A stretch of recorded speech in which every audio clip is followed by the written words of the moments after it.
caso 30 tem, caso 30 não favor de natureza, me visa na hora aqui, onde que proibir o desenvolvedor de por fazer qualquer atividade sem ter aanlegvergunning. Essa aqui aanlegvergunning está processo que o ministro está sendo decidir, pero sim, está proibido ora esse. Também tem parte que está papia over depois também, mas nós visa anteriormente é erfpachterrein, que está caducado em 2026.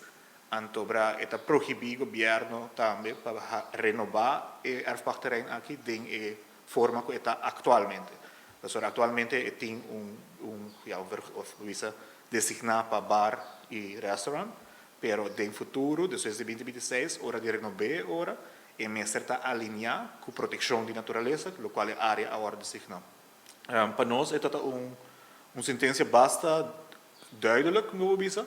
Eta maneira comentar que algum dia eta nós leem papiando, ora com nosso papel de lei de conservação da natureza, sabe que nós temos bom lei, pero com esta traja eigenlijk falta ainda. E aqui dentro uma maneira que não da maneira que nós desejados para end up em corte, pero nós não temos outra alternativa, nós não temos, não sei papel de passar, nós não temos bevoegdheid.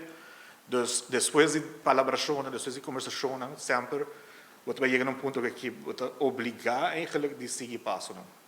E para nós, para aqui, nós está contente com ele. Caso aqui não é somente para nós sobre isso de ouro, também a presidência que põe eigenlijk para o resto de área que nós estamos manejando. A maneira de conhecer, nós está há mais área de manejo e nos saco tem diferente terreno não tem essa aqui não. Essa aqui não é que nós temos que trabalhar ribaje junto com o DEP para inventarizar, para assim nós temos uma melhor ideia de que cultura tem e fona.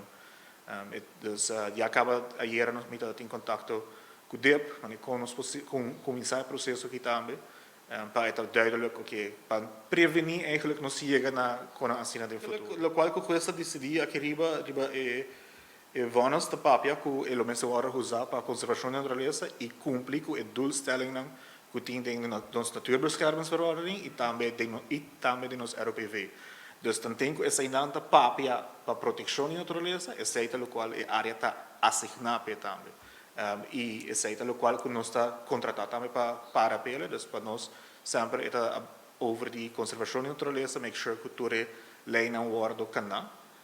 E também por mitigar o impacto, não? Você sei é trabalho que nós temos que fazer para mitigar o impacto.